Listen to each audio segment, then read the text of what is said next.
It's 8 o'clock. It is 8 o'clock, 8:01 now. Ooh, sorry. Welcome, everybody, to TGI. We are a reading series podcast fellowship for creative folks that has been operating now since the end of March 2020, purely on Zoom and, of course, the podcast part on Spotify and wherever fine podcasts are found, except for Apple, because I am stuck in the purgatory of waiting for them to approve my RSS feed. I've been in that purgatory for like 6 weeks. Anyway, we don't need to get into that.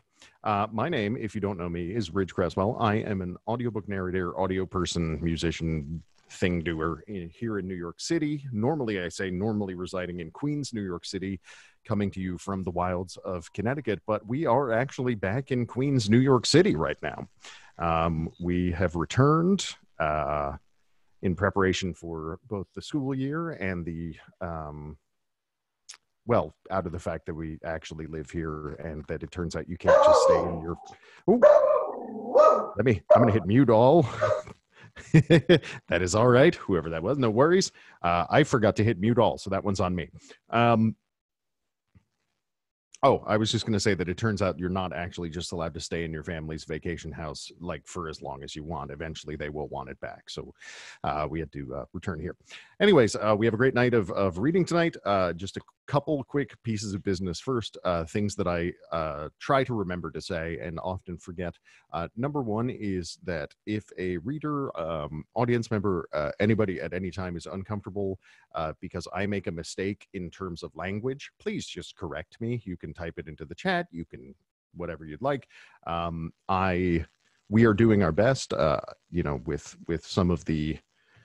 We want to create a space that is open for people who have been historically marginalized and also for people who maybe are being currently marginalized or not welcomed. We would like to welcome literally everybody. Well, I should rephrase. We'd like to welcome anybody who's not currently violating human rights. So if I make a mistake, if I misspeak, anything like that, please feel free to correct me. The general format of the show will be that the readers will read for 10 to 15 minutes. After that, I will turn my mic back on. I usually offer a reaction, some sort of response, maybe a question that was born out of a need to segue and has become a really fun, self-indulgent time for me. That's a joke. But yeah, we should have a great show tonight. All of our readers should be ready to go. And with that, I think we should go ahead and introduce the first one. And this first reader has been a huge supporter of ours. She's been a frequent attender from, I would say, if you add up frequency of attendance and distance, she's winning. Because we may have had people from further away, but not more often.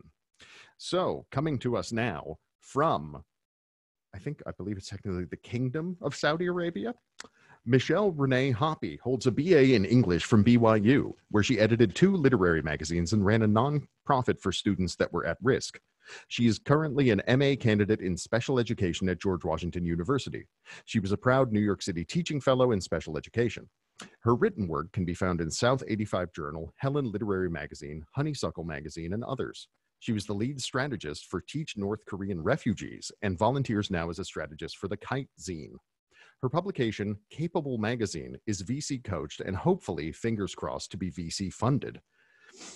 Capable publishes stories on illness and disability and advocates for those stories to reach medical professionals and schools that teach narrative medicine. You can find out more about the magazine at this link, which I'm putting in the chat right now. And you can find her on Twitter and her magazine on Twitter at these handles that I'm also putting into the chat right now. Without further ado, Michelle, please take it away. Thank you, Rich. All right, so this is nonfiction, and I guess I'll just start reading. I've obviously read before, but I haven't read publicly before. So, so thank you all for experiencing this with me.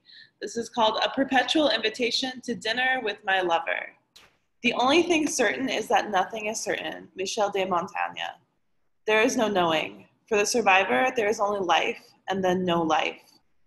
I am my partner's only lover. I do not mean that in the antiquated sense that he and I are monogamous, which we are, but in a way that I am the only person that my lover ever loved.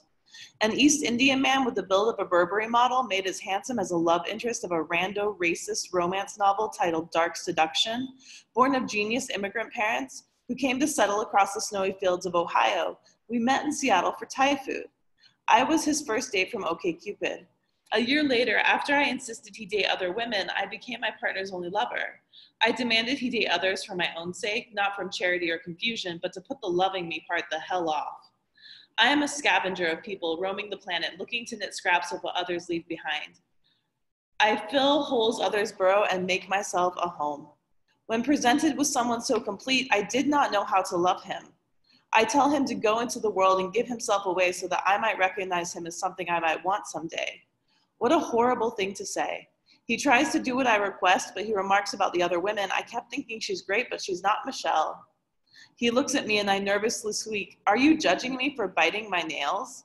"No," he says, "I'm just noticing things I never noticed about you before, like how many times you blink your eyes." "Stop noticing things about me. It makes me nervous," I quip. I realize I am my partner's only neurotic lover.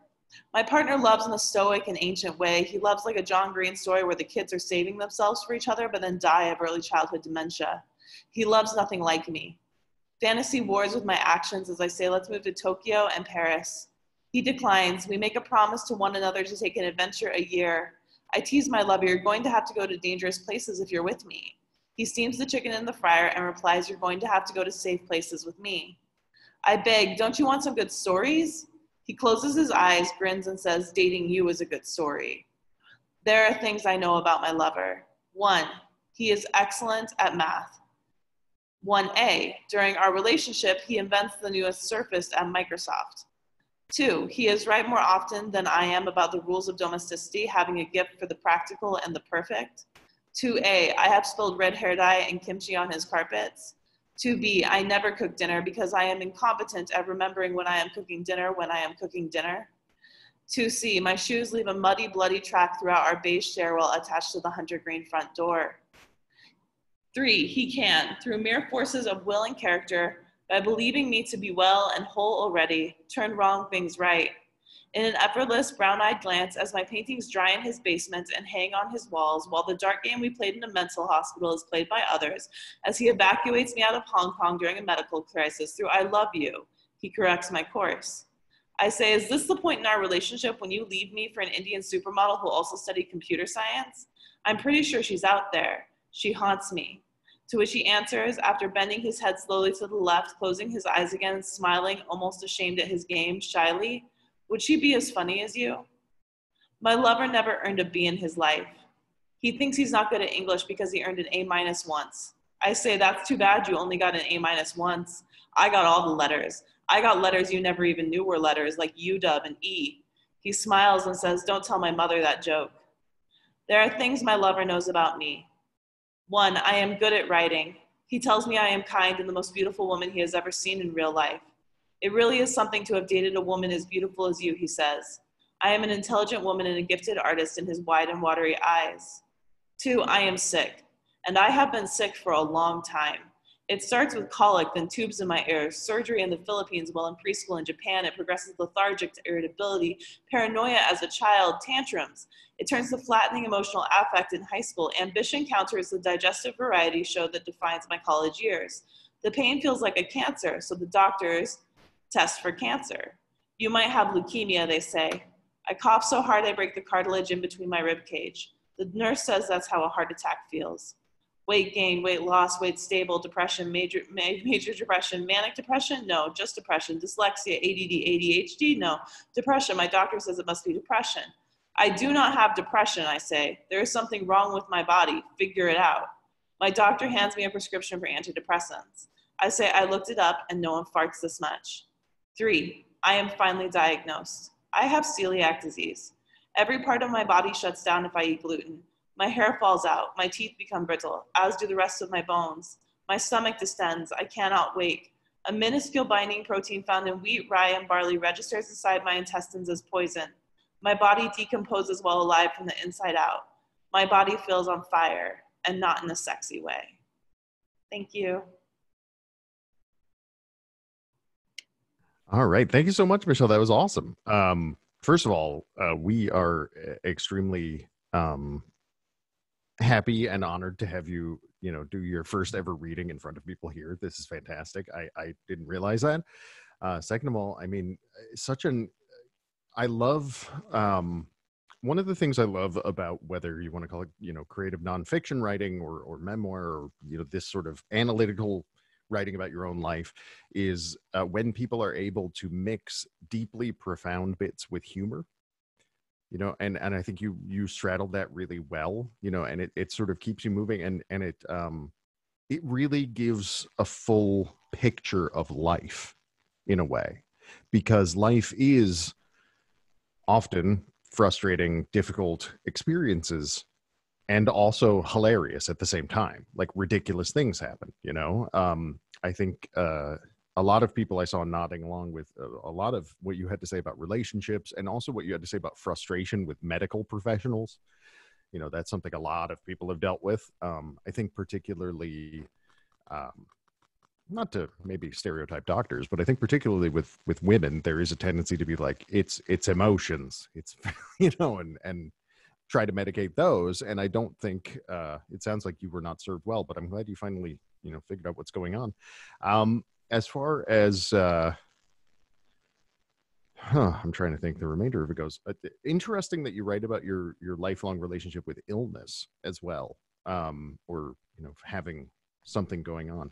Was that? I know the magazine that you run as well deals with disabilities, things like that. Was that part of the reason for starting Capable?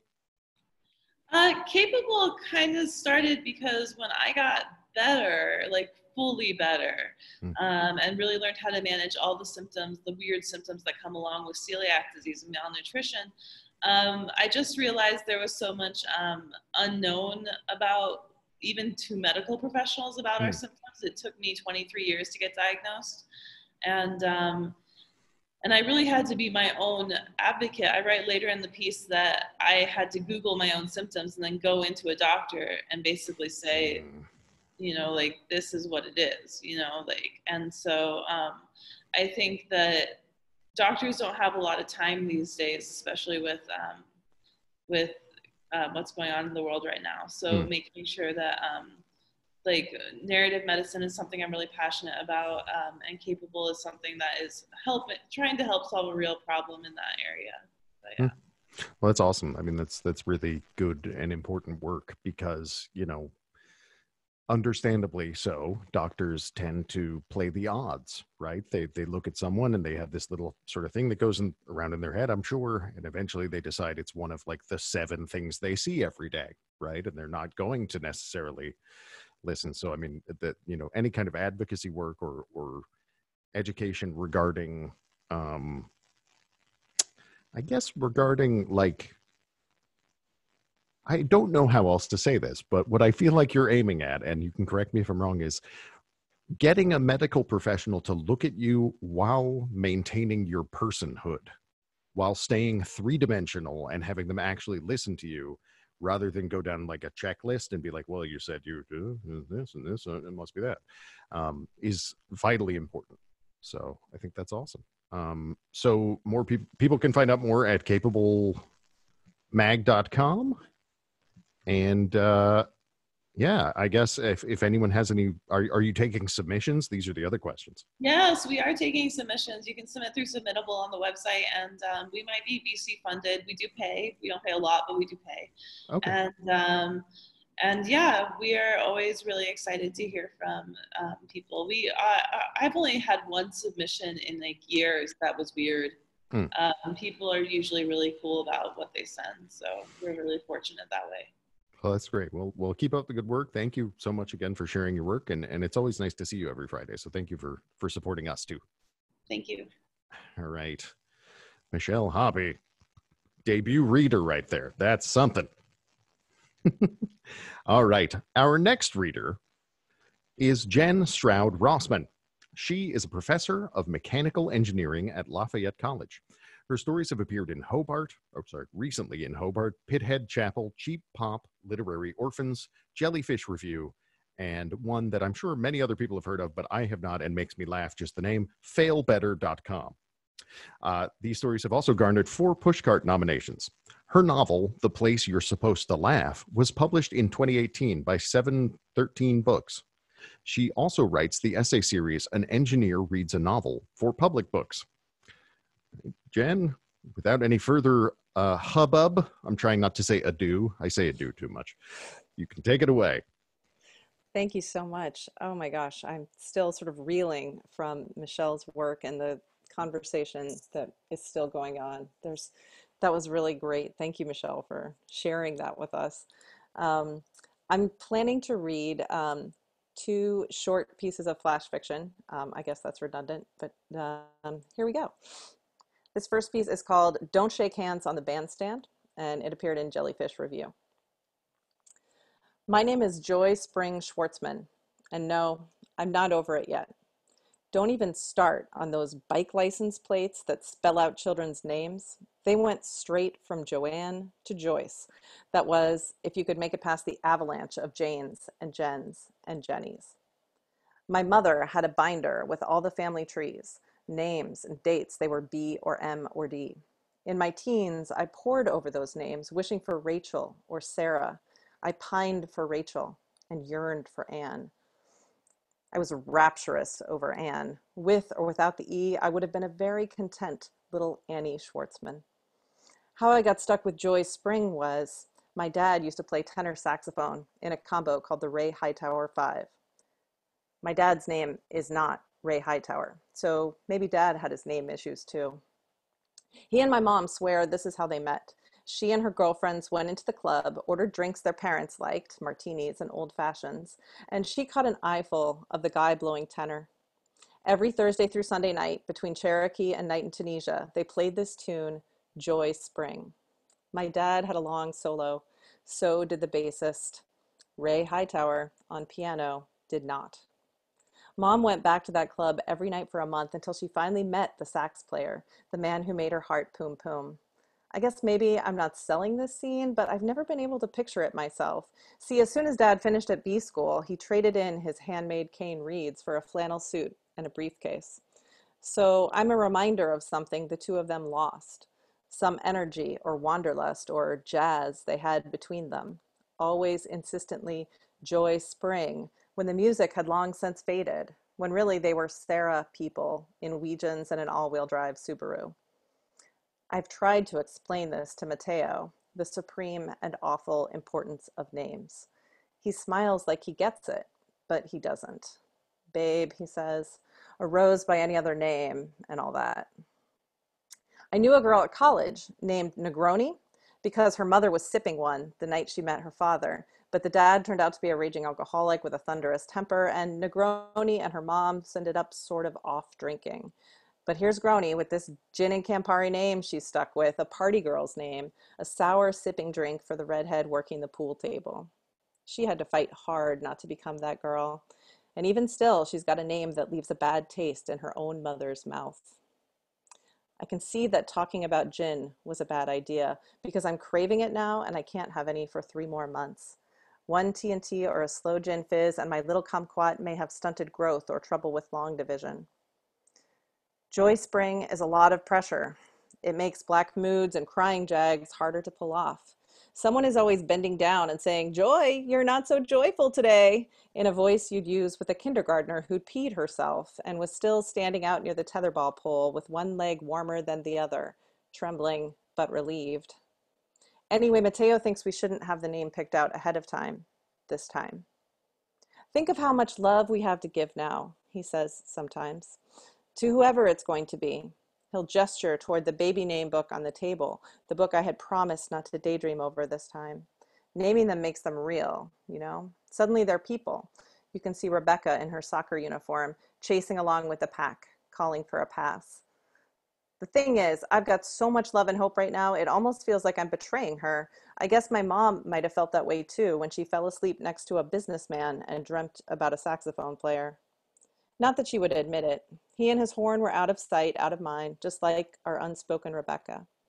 You can't talk about how much you miss someone whose name you've never called, sing-song, the way mothers do.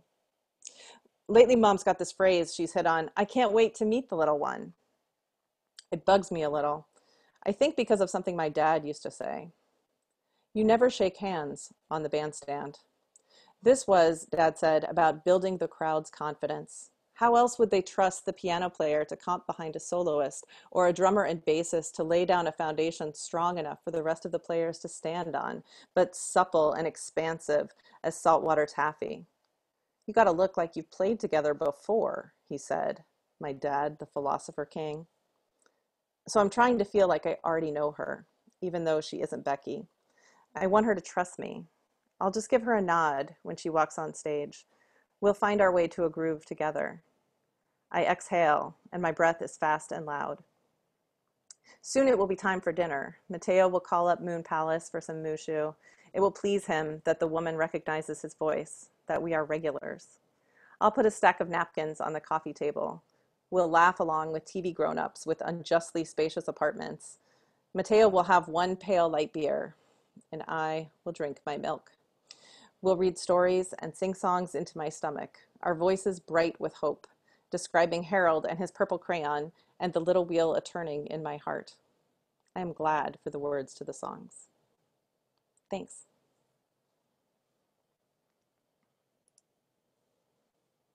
I'm watching Ridge for any sort of signal that maybe I don't have time for another flash. It's okay? Okay, thanks. This one's called Table for Two, and this was in JMWW. The first Jenny walked blithely into the corner bodega just ahead of a man about to hold it up.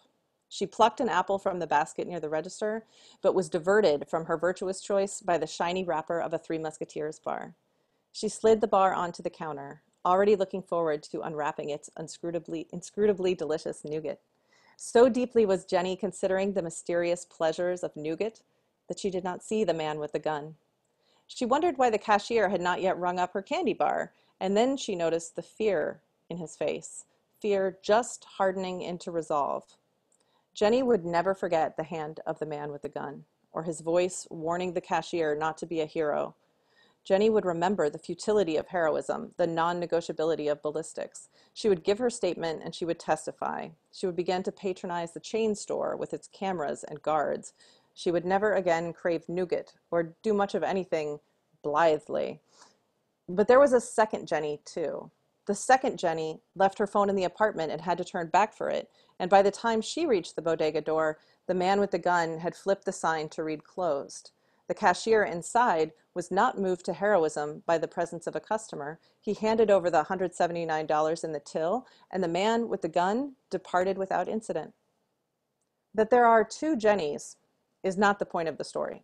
There are two of most of us, and in some cases up to 17, living our parallel lives. The two Jennies, though, had brunch together, and that is unusual, even for New York.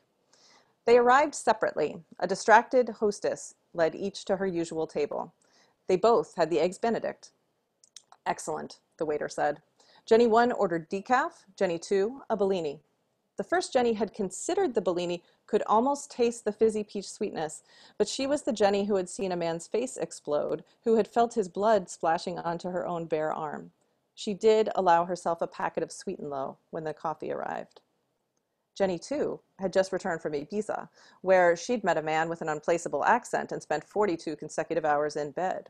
Not sleeping, she told Jenny 1, unnecessarily. The Jennies were disappointed in each other.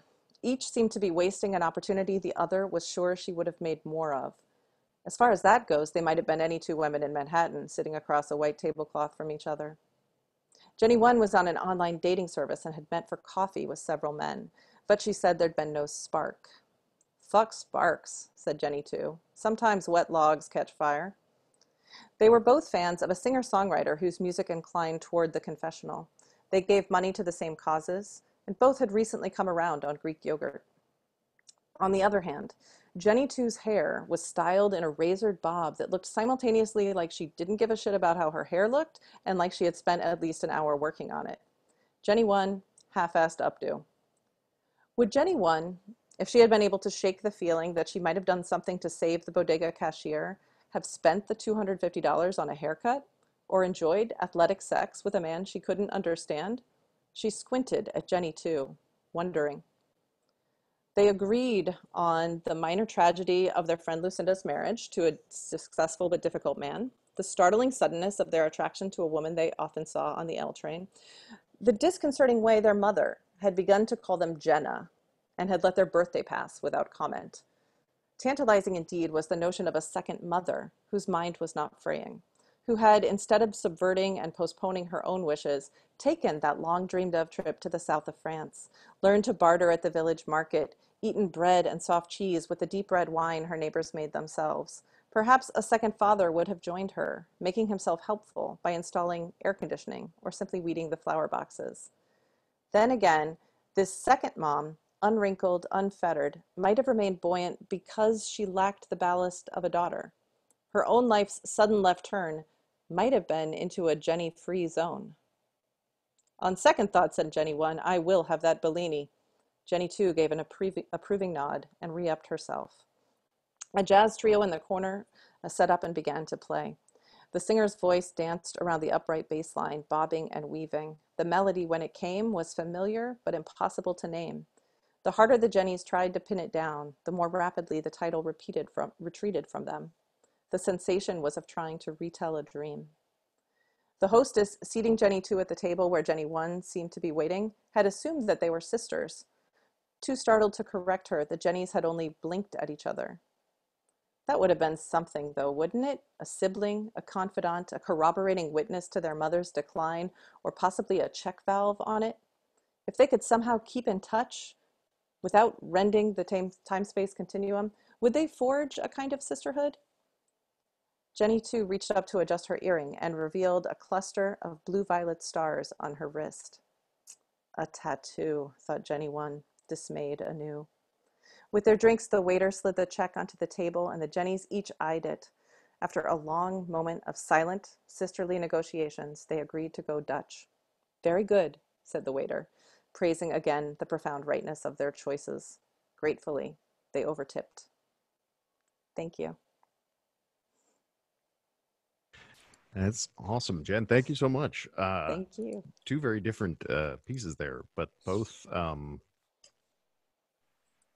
it's really interesting, you know, both, again, sense of balance and humor, and also a sense of really giving a window into somebody's inner experience, inner life. I love, in the second one, you know, this idea of you know, based on the way that robbery went, there could have been two completely different people, right? Like that, because this is, we do hit those sort of experiences where, you know, fork in a road or whatever it is. And it is kind of an interesting experiment to sort of play with. You know, I think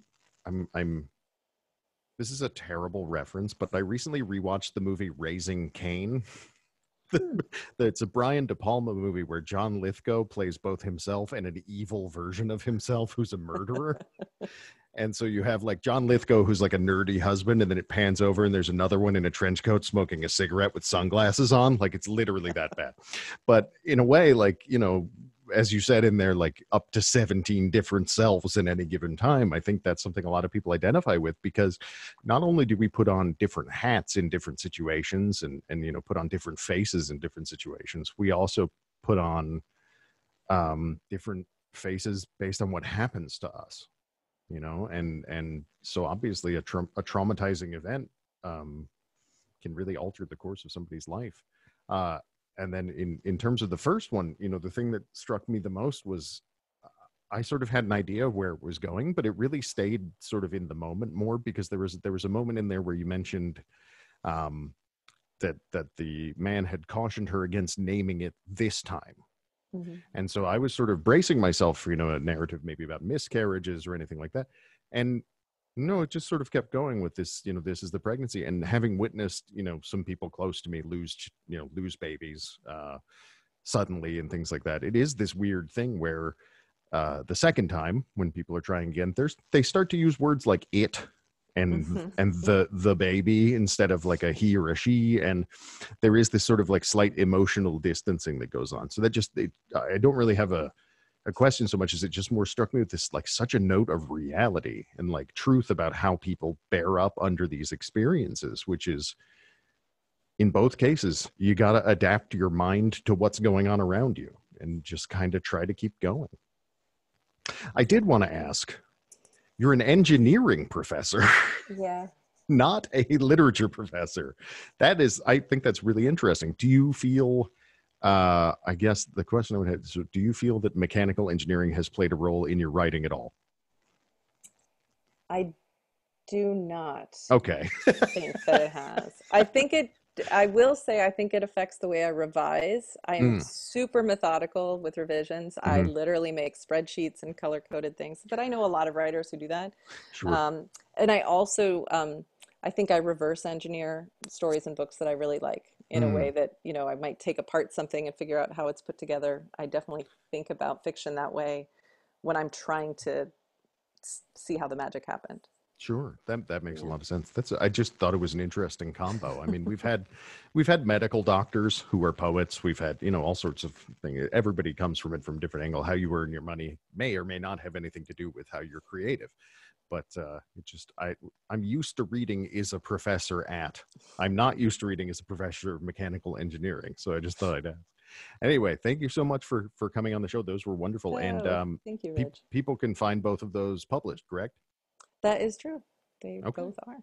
And do you have I know you're on Twitter, so maybe just direct people there. Jenn Rossmann on Twitter. Definitely on the Twitter All right. at Jenn_Rossmann. There we Thank you, go. Rich. What a privilege to have the work responded to in a moment like that. That was Oh, what a treat. thanks. Yeah, I do my best, but thank you for coming on. Really appreciate you coming and sharing your work. All right. So moving forward, our next reader tonight is Donald Vincent. He received his BA in Writing and Public Relations at Loyola University, Maryland, and an MFA in Poetry from Emerson College. He is also known as Mr. Hip, an art critic and music recording artist with music available on all streaming platforms. His music projects include, and personal side, these titles are wonderful: 2018's Vegan Paradise, 2018's Who is Mr. Hip, International Hip in 2017, and my personal favorite, 2015's Jokes from My Ex. He teaches English composition at UCLA and African American literature at Emerson College in Los Angeles. He's originally from the southeast sector of Washington, D.C., and he currently lives in L.A. Donald, you can unmute yourself and take it away. Bridge. I am going to hit the timer button, but I must say I need a recording of such a melodious introduction. I feel like I'm walking on a television set in front of a million people, but being here with you all, it feels like I'm with a million people. So thank you all for joining this Zoom room during your evenings, wherever you are, or your afternoons, if you're international, your late night. So I am first going to start with a poem that I wrote in Paris, France. I smoke marijuana sometimes, and I couldn't find a place to smoke weed when I was in Paris without too much foot traffic. So I said, my first published poem was a poem about Edgar Degas, a dance class at the ballet or at the opera. And so I said, let me go check out Degas' grave. And so I went to Degas' grave and, met a nice little caretaker. She would feed the cats in the morning. I would walk with her while she fed the cats and smoke weed. And we just talk in broken English and broken French. And so this is inspired this poem. It's called Recess at Montmartre Cemetery.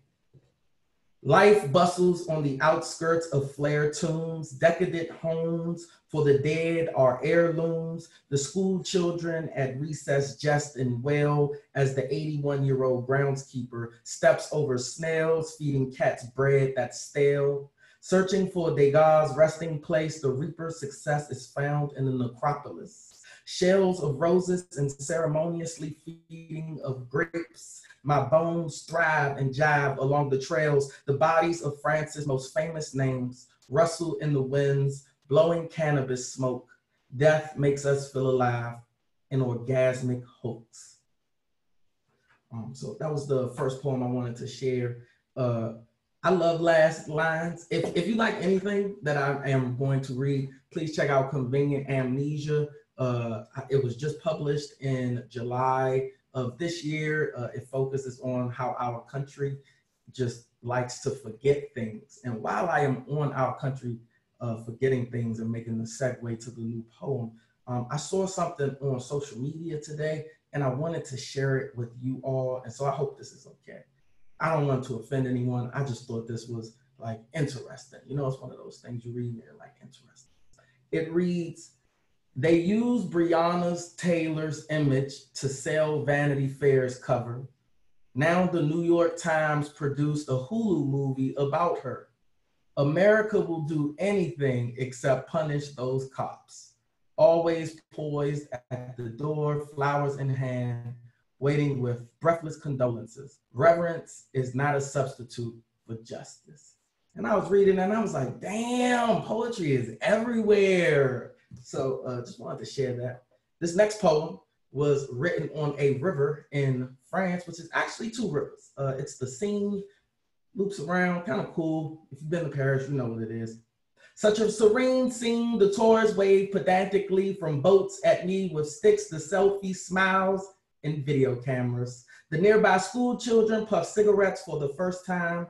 I want to write this poem in French because I am in France. La fille de mon rêve understands. She is the muse, the calmness of the waves, a gentle tide moving me through the city of Amour. La Seine is two rivers actually, flowing with bridges only made for feet as I walk my way into the music of the moonlight. Cool. I'm from Washington, D.C. Back when I was in Washington, D.C., it was called the Chocolate City. So many chocolate faces. Went back to D.C.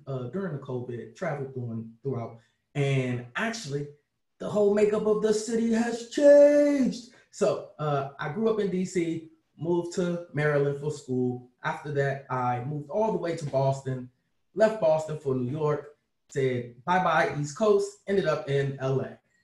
I don't know how these things happen. So I wrote a poem for my book. This is the last edition. Like my editor was like, hey, do you have any poems about DC? And I was like, here you go, editor, enjoy. District of Columbia versus Heller. It's a court case for all the legal folks. New Negroes in the house is kinfolk in the house. Leaders of the new school of thought you knew from the way that I talk, you imagine my mannerisms and way of the walk, deconstructing and upholstering Edgar Allan Poe and his baby cousin, Jimmy Crow, post-Reconstruction. That Ford brother don't want us have nothing, but we are popular culture, the predominant population. Run, Joe, run, Joe. The policeman is at the door and he won't let you go. It don't mean a thing if you ain't got that go swing. They won't let me keep that thing. Heard the council voted 12-1 to take our protection. Let the record flow, let the record show, for the record and on record, Black power was unconstitutional.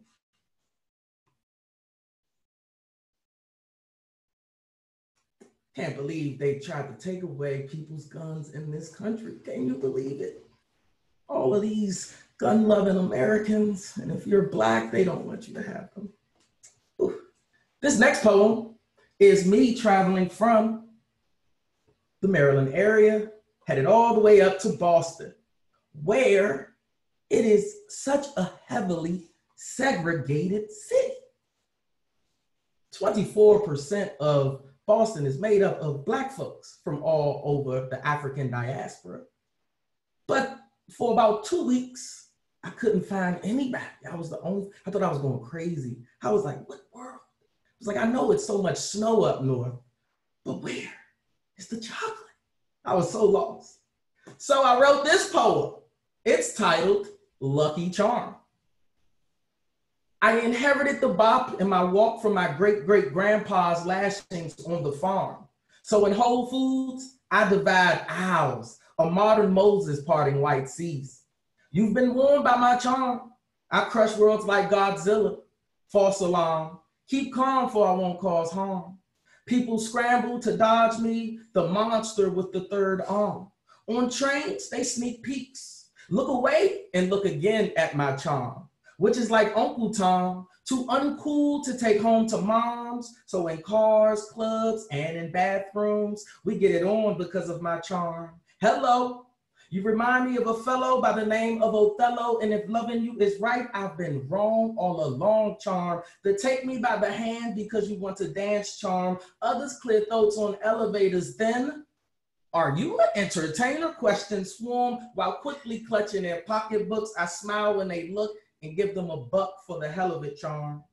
The once you've been charmed, you never go back, charm. Staying true to my native land, but love to slang the English language, charm. February 1st should be Give a Thug a Hug Day, sipping Hennessy and Remy Martin, charm. Prankster and intelligent gangster all in one. No 40 acres and a mule, but it's all good. I still think we should occupy the hood, charm. Don't stop with the boogie down hip hop music in your McDonald's commercial, charm. The militant yet guilty until proven innocent, so shh, be quiet. Can't snitch about my kind of charm. The ones who know won't tell, and the ones who tell don't know. Can't look away from it like a soap opera. All my children raise themselves, charm. You knew about it, but forgot like last week's newspaper headline. I want to whistle whimsical feelings to white women. Emmett Till's charm. The charm that shines is the charm that blinds.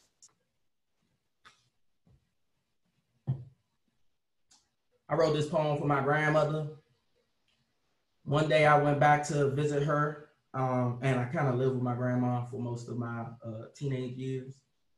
I was looking for my baby pictures to stunt, you know, because at my age, back then, you didn't have the Instagrams and the Snappy chats. So, you know, we got everything on photographs. So I'm like, I'm about to stunt, I'm about to do the Throwback Thursday. Might hit them with the Throwback Tuesday. It don't matter, it's 2 days with the T, you know, all that good stuff. And my baby pictures disappeared. They were replaced by some man. And I'm like, Grandma, I thought I was gonna be the one that you love the most. So I wrote this for my grandmother. It's titled 47% plus my grandma. Grandma might die, so she leaves it to the man up in the sky. Let go and let God, she sighs at all her friends' funerals. There's no stopping the AAP postcards and calls from telemarketers, tombstones, and life insurance salesmen. But she sees glimpses of hope, like dreams no longer deferred, even through the great economic recession. Now, smiling at all his pictures hanging, remembering when she thought she assuaged was at the gates of heaven because she witnessed the first Black president. It was mad as hell Obama pictures was all over the house. And then I was trying to do a video for that poem, and now I have all this Obama paraphernalia in my house, but I'll keep my words to myself about that guy. I'm gonna switch it up. So those poems come from Convenient Amnesia, broken up into 3 sections. If you look up my name, Donald Vincent, you'll see Convenient Amnesia. You can also search that, it'll pop up. If you want to buy a copy, reach out to me directly from my website. I will sign you a copy and write you a lovely inscription about how so happy it was to virtually meet you all. So with that being said, I'm about to pull up this last poem. This is in parts because this poetry reading started after the BC, before COVID, you know, around that time, right after. I thought I would share something that I wrote and was published post-COVID. Cool. This is titled, this comes from my students. I teach online with, what do you call those things? College students, they're so annoying. We hate Zoom. We don't like asynchronous, professor. Okay, let's do some cool stuff asynchronous. We don't like this, professor. We want to see you. I'm like, gosh. So they made this title up. I said, how are y'all feeling today? They said, this is a Zoom funeral. So I titled this poem, Zoom Funeral, or Is It the News? You are muted. This is kind of funny. I didn't, like, people think that I can tell the future because of this first section. I think it's funny. You are on mute. nestled in front of the computer screen, filled with boxes of blank ivory faces. This is the usual, though. You present on alternative assessments for students during a pandemic. Nonchalantly, you say, I don't want to make anyone uncomfortable, but traditional grading is a form of colonization and white supremacy. She privately messaged you that she is not offended, but how is the grading system related to white supremacy? I see some of y'all faces too. Y'all are like, how? You tell yourself, you knew you shouldn't have said anything, that people don't want the truth, but prefer to live in a fantasy world of disillusionment. Either way, you email her links on pedagogy and approaches to teaching English composition to international and multicultural students. And because you're always the lone token representative for Blackness, you're scheduled to fight the power and discuss those equity inclusion essays and articles, constantly doing the work for whiteness. Next section reads, the pandemic is killing Black people. The police are still at it too. So you say fuck it and break the stay away at home orders to visit a friend to disappear from the madness. Her love language is food, and it is so comforting you forget about the burden that Blackness carries in the work, at least for a second, maybe a minute or two. At 7:05, a wireless emergency alert blares from the cell phone. The city of Los Angeles is declaring a curfew at 8 p.m. because of protests. Your friend says you can stay the night at her home. She wants you to be safe. For a second, you think about it, but you remember you have work to prepare for, even though it's Saturday. However you consider staying, your non-Black partner is less frightened. As dinner is being plated, you hear a familiar chirp, chirp. The neighbors above peek over the balcony and quickly dip away. Your Blackness reminds them to lock their doors, even in a secured and gated complex. You are driving down the highway and cop cars are in single file at the exit. It is your birthday. Your grandmother calls you to check in. The presidents of the news made her forget it's your birthday. But she's your grandmother, so you shoot the shit. She says, did you see that white woman calling the police on a Black man watching birds? She got what was coming to her. You can't be caught on camera Caucasianing and being racist. You giggle and say, yeah, but that situation could have went left. Like you've seen so many times that the sensation is desensitized. She says, thank God that they stepped in and helped that man. And you say, but where was God when a cop killed a man kneeling on his neck? She asks, what did he do? And you said, nothing, but take it back because he did do something. You tell her it was an incident of BWB, breathing while Black. Ask her again, where was God? She says, I don't know. I have the faintest idea. I'll have to look up what the scripture says. Thank you all. And Donald, thank you so much. That was incredible work, and I put a link to the book in the chat. But if people want to go to your website as well, they should just do that. I think it's funny because we do this every week, and like a lot of times a theme emerges kind of accidentally. And today the theme's not so much the topic, but like you also represented something that that I think has been coming up, which is like some of your work is about really intense, real stuff, right? Like, I mean, a lot of it is, but in your delivery, in the way you write about it, there is this sense of life and joy. And like, it's that duality again, where, you know, life is really rough. And also, you know, there is joy, there's life, there's energy, there's excitement sometimes. I think that kind of delivery and also the way you wrote about things, that's for me at least, you know, I want to be educated on injustices as much as possible. I want to know what's going on and how to do something about it. That's like I said at the beginning, you know, the only thing I can disagree with people about anything except human rights. And for some reason in America, we pretend human rights only happens across oceans. It's only in other countries that there's human rights problems. Here, it's just, oh, America's kind of funny. No, there's human rights violations constantly in America. And it's difficult to have that conversation in always a grinding, serious, mourning tone, because for all of the oppression, there is so much strength. for all of the mourning, there is joy. For all of there is that element to people, because it's people.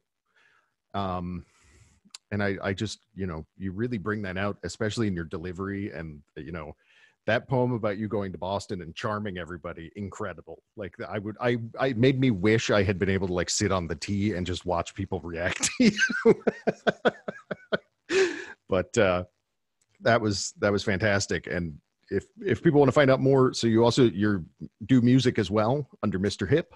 Yeah, Mr. Hip is my music name. I took a little hiatus for the music thing just because I also do like a vegan cooking show. So I'm like, doing that. I think while the COVID helped put us in the house, I don't work from home. I live at work now. So it's off all the time for my project. So I'm just piecing everything together. But yes, Mr. Hip is the music name. And I appreciate your kind words about my work. I think like, there's more happiness in the book. I think I broke it up into 3 sections, and the first section kind of focuses on those social issues. But for me, I think that it's a part of the conversation, and through art, it's my life essentially. So it's always joy. Like I'm happy as hell. I'm happy as hell to be here with y'all. I'm happy to be able to share the platform, be able to educate. But at the same time, I exist or coexist in this, white supremacy realm, where everything is affected by that. So it's all about joy and finding love. So I appreciate your kind words. Oh, definitely. Thank you so much. And the other thing, I could see a lot of heads nodding and positive response to talking about the sort of subtle and insidious forms of supremacy that exist in academia, like, because that's a huge problem. Like, I'm not an academic myself, but good grief, that is a massive problem. So I think I'm sorry you have to be the token dude who has to teach everybody. I won't say anything publicly other than what's already published about the institutions that pay me, but fair enough. I will chuckle along with you. That's very diplomatic. Thank you. All right, Donald, thank you so much. Everybody go check out Convenient Amnesia, also an incredible book title that really sums up the America problem, I think, to some extent. All right. This has been an awesome night. We have one more reader to go, and she is also someone who's been attending regularly, and we appreciate the support of. Abby Manzella is the author of Migrating Fictions, Gender, Race, and Citizenship in U.S. Internal Displacements, which was named a Choice Review Outstanding Academic Title. Having taught at the University of Missouri, Centre College, Yeshiva University, and elsewhere, she often writes cultural criticism as well as book and TV reviews. But she also relishes the power of narrative and fiction in her creative work. For her current hybrid work in progress, she was named a writer-in-residence at Ply Space in Muncie, Indiana. Her writing has been published in places such as Literary Hub, Electric Literature, The Rumpus, The Boston Globe, and Catapult. And she can be found on Twitter at, if I can cut and paste without looking at the keyboard, Abby Manzella. Abby, welcome, thank you, and feel free to take it away. So first of all, thank you, Trina and Ridge, for having me. And also thanks to Noli for letting me know about this great community of writers and readers. It's really been a great way to spend Friday nights while we're all trying to find ways to do good by also, in some ways, being out of the world, and then figure out ways to do good by being back in the world. And this is a way that I enjoy being able to commune with other people. So thank you for that. And also, great joy to get to be on this Zoom stage with Michelle, Jenn, and Donald tonight. So this has been great. My plan is to read a couple of short things. I have a poem and 2 flash fiction pieces. I'm a big fan of a meal of appetizers. And so here's a little taste test that I'm giving to you. I'm gonna start with the poem, and it's a sing-songy, childlike poem that goes with the content about a father telling his child an unexpected story. I fine-tuned this piece when I was a resident in Muncie, Indiana. And one of the things in Muncie is that trains run through the town, clockwork. And it becomes a sort of rhythm of your day as you're going along. And this really reminded me of the trains that I used to hear as a child as well. So it's that rhythm that's in this piece. Bedtime story. Sleep tight, I'm told. The hall light on, my door ajar. 8 inches, right? But I don't want the night. Tell me again about the coal, I call, my small voice from a pillowed mount to bring my father back. Okay, he says, and sits on my bed with his gaze cast to the window. I hear the train in memory, a chill with zeal I feel, at its chug both day and night, just out of sight. He points to the dark world outside. Out there, right out there, the train once crashed, and no one retrieved the coal. It dumped and bumped down the hillside, and if you're ever cold, if ever I am gone from you and you need warmth, just know there's coal out on that hillside. You're the only one who knows.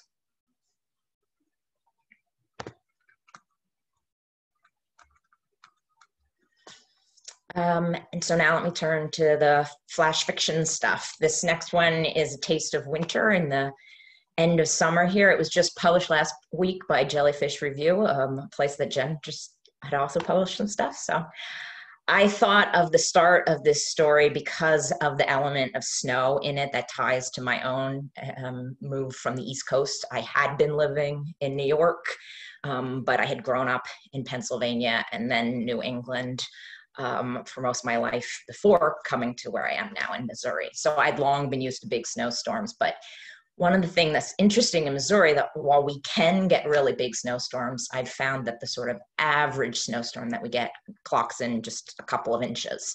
And everyone is very good neighbor here, where they shovel their snow every single time, where definitely on the East Coast, that amount of snow would have just been left to melt or, you know, in bad scenarios, turn to terrible ice. So I wanted to be a good neighbor, but also figure out how to deal with this snow in a way that wasn't overwhelming. And so this piece started with that idea, and then I found a fictional character who I really wanted to think about her emotional space and her sense of self here for us. Snow sweeping. The weatherman, too young to possess authority, announces that snow flurries may be possible as the day progresses. Katya looks outside her window to the snow that has already been falling steadily for hours. She long ago discounted the prognostication of others. The chatter about the 5-day forecast continues as Katya pulls on her hand-knit cap to meet the world. She had made the hat this season, allowing her fingers to relish in the auburn yarn as they weaved it into something new. After she knows her hair is secured under her creation, she gathers her broom from its corner in the supply closet. Brushing snow is what she does when accumulation maxes out 3 inches. Left, right, left, right. The easy swinging motion saves her shoulders from the lift and heave. She is proud of her discovery that sweeping is a superior mode on such days. Peter used to shovel the snow while she cooked, demanding high praise for his valiance. But that was before he met Tanya, before he met Kimmy, before he met her boot and the door. She likes to remember it that way. Honestly, though, there was sobbing and eventually begging. But he had tired of her stroganoff and guitar picking. 2 things, he said, had made him love her. Before he left, he also said her voice screeched and that she let the stew on for too long. For months after his pronouncement, everything had tasted just a little bit burnt. Eventually, she stopped making stews. They were to his taste, not hers. She is fond of blended soups, not the stark contrast between beef and sauce. She is glad to be rid of such meat. Rutabagas, turnips, zucchinis, parsnips, and leeks. She enjoys the sound of the words on her tongue even before she manifests each vegetable into something to be savored. Bringing her snow boots to her kitchen table, she sits to pull them on, a minor struggle somehow, even with her tiny feet. The height of each boot fights against the natural bend of her ankle. Still, she knows how to angle her leg just so, and with the right heft on they go. She has grown accustomed to herself. She unlocks her front door and braces for the cold blast from the outside to hit her face, catching her breath when it does. The briskness rushes from her face to deep within her lungs. She knows what she wants. Paprika on a leek and potato soup. Sounds like just the thing to make after she clears the path outside from her house to the mailbox and all along her sidewalk.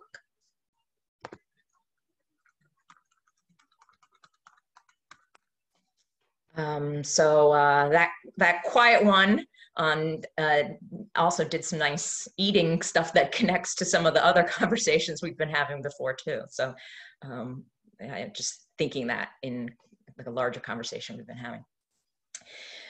This last story, I wrote an early draft completely on my cell phone when I woke up early one morning. And while of course there was much editing to be done, I've really started to learn to listen to that voice that wakes me up, because I've often been working through something in my sleep. So while it would be nice to get more restful sleep, I'm also glad to get productive work, if not rest, when that happens. So this gave me the kernel of the piece that came out in Catapult in April, and it's most certainly a pandemic piece, even though it takes me very far from the realism of the first two pieces that I share with you tonight. Lepidoptera. The girl woke up on her 18th birthday with butterfly wings projecting from her back. Her mother told her to expect the unexpected, but she had dreamed it would be the used car she'd been eyeing, royal blue with the bike rack already attached. She didn't think her mother knew she would become part Lepidoptera. She tentatively opened her wings, enjoying their iridescence, colored like the bubbles her mother had blown for her in the backyard not so many years ago. She, an only child, would watch them borne into the air from her mother's breath. Then her father would point at a low sailing sphere of suds, and she would clap at it, uncertain if she was trying to hug it or pop it. Most stayed outside of her grasp, but the light of those moments of togetherness stayed with her, even as the airborne soap dissolved into nothingness. She thought the stretching might tear her newly formed and delicate membrane made of scales and hair, but instead the movement opened up a space in her mind that allowed her to think about where she might seek nectar for her family, who had been growing thin since the Great Sequestering. Not nectar, food, she thought. They had no wings, only skinny arms and legs that could traverse blocks at street level where no one was allowed since the sickness. She knew others might think of how wings could help you fly away, at least to a friend's house, like the girl she knows 3 blocks down, not so far away, but impossibly distant since everything metamorphosed. She thought instead of the nervous chatter that now wafted through her house. She understood that this birthday gift, so surprising, could make her a helper to her parents, who could use a child to float above the city from a bird's eye view to find them what they need for today, for tomorrow, until the sequestering was lifted, and she might think of her wings differently, like a child would. But for now, they were a wish fulfilled she hadn't thought to crave. For now, she was an adult with wings all her own. As she planned where she must go and how the flapping of her small wings might change things, she hoped she was prepared. She chose not to think about the shock, the scarring down her spinal column, or the danger of her flight. Thank you. Hey, thank you so much, Abby. It was great to finally hear you after meeting you some time ago. Or meeting, you know what I mean. I have I guess reactions to all of it. The first thing, obviously, you know, I found such, even just hearing about it, comfort in the comfort food of the second one, and it actually made me feel a little less not that I've been grumpy, but I think at this time of year, especially given the quarantine and stuff, like the idea of days getting shorter, the idea of losing what little access to the outdoors we have had, I think people are feeling it. You know, I think everyone's kind of bracing for a winter inside their house or apartment. So the food's something to look forward to, I guess, is my point. I know that's not exactly what the story's about, but oh, no, but it is. Like, it's finding the small joys where you can. It's feeling comfortable within yourself. How can you be accustomed to yourself? You know, especially when there are so many boundaries and barriers, real and experienced in other ways. Absolutely. Yeah, and the two the first piece, you know, first of all, someone commented in the chat that, like, why are stories we tell children always so scary? And that's really true. Like, I have very distinct memories of when I was a kid in North Carolina. We had this, the teacher had a tape, like an audiobook of something called the Taily Bone. I don't know if I'm seeing a couple faces nod, maybe.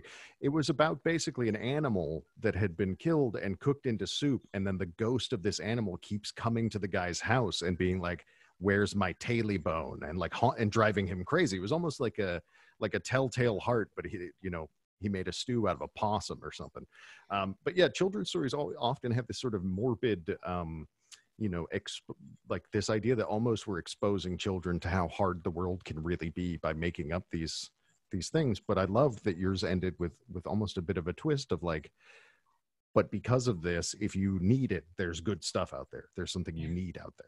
And I think there's a real beauty to that, and almost reflects perfectly what I keep, you know, bringing up tonight, and what you said about the second story, which is that it's seeking out these moments of comfort and joy and beauty, if we can, you know, and taking the time. And then the last one, you know, I saw a couple people comment, you know, metamorphosis vibes, and you know, obviously you have a story where a person turns into a bug, people are going to bring that up, I guess. But you know, unlike a story about someone who's, you know, doesn't recognize them, this is my interpretation of it, at least, doesn't recognize themselves because of the sort of crushing pressures of society that he's undergone. I love this idea of taking the quarantine, taking coronavirus, taking this time when we're able to sort of stop our lives and reconsider, and maybe we can change for the better while we're doing this. That's what I got out of it, at least, you know. And maybe we can look at the ways that we take care of the people around us. We can look at, you know, the ways that we interact with and view our loved ones and their capabilities and what they need from us, and really sort of find something good in all this. So I think that's a very fitting and like kind of unique message, because you know, we've had a few people who've come on and read things about post coronavirus life, and you know, I think a lot of us get stuck in, you know, everyone's finding their own way, everyone's finding their own experience. Maybe whenever I say a lot of us, this is a tip, this is something I've learned recently from doing this. Whenever I say a lot of us or everyone, all I really mean is me. I just am too afraid to say it or something. So I tend to think of myself as like, oh man, we're stuck. I'm stuck now. You know, I'm jammed. I'm stuck. And I think thinking it as an opportunity to take a moment, I think is and maybe discover new things about ourselves. You know, maybe it's not that we become a lepidoptera, sadly, but you know, maybe it is that we find capabilities we didn't know we had. This is the only question I'll ask, I guess, is, am I way off base there? Or is that what you intended with that story? No, absolutely. I mean, this is again about connection. How can we find connection with each other? How can we help each other? We shouldn't be, you know, thinking about selfishly just what's in it for me. But what can we do for everybody else? Where are the ways that we are connected, and where are the ways that we can help, no matter what's going on in the world? I think that's, you know, whether it's coronavirus, whether it's systemic inequalities, whether it's, you know, any of these issues that sort of perennially cycle through the news. I think that's an awesome way to look at it, is like, what can we do? Not what is this disabling in us, or what is this not letting us do? So yeah, imagine awesome. Otherwise. That's great. All right. Thank you very much, Abby. Really wonderful to hear you. And I hope people, I guess Jellyfish is online, right? So people can just go over and read that in more detail as well. So Absolutely. yeah, Jellyfish Review. It's also a fun name, fun to say. I'm having fun. I noticed in the chat that everyone was just talking about me as a beautiful man butterfly, and I appreciate that deeply. All right, let's wrap things up. And then, as you guys know, probably we will hang out for, we'll leave the room open if people want to, ask authors questions, if people want to ask how to acquire books, share recipes, anything really. So that'll do it for tonight. Thank you all so much for being here. Thank you so much to our readers, Michelle, Jenn, Donald, Mr. Hip, and and Abby. Really just such a privilege for me to get to witness this amount of creativity and this amount of real. I think I might just use the word real as a noun. That's what I feel like it was tonight. It was a lot of real, and I really appreciate it. So we're gonna stop here. We will be here every Friday night until I think in November, and then at some point we're booked to a certain point, and then I think we're going to go once a month on the Zoom readings, but the podcast will still be coming out every week. So if people are curious about that, we can talk about it. And yeah, thank you all again. And I'm going to hit stop recording.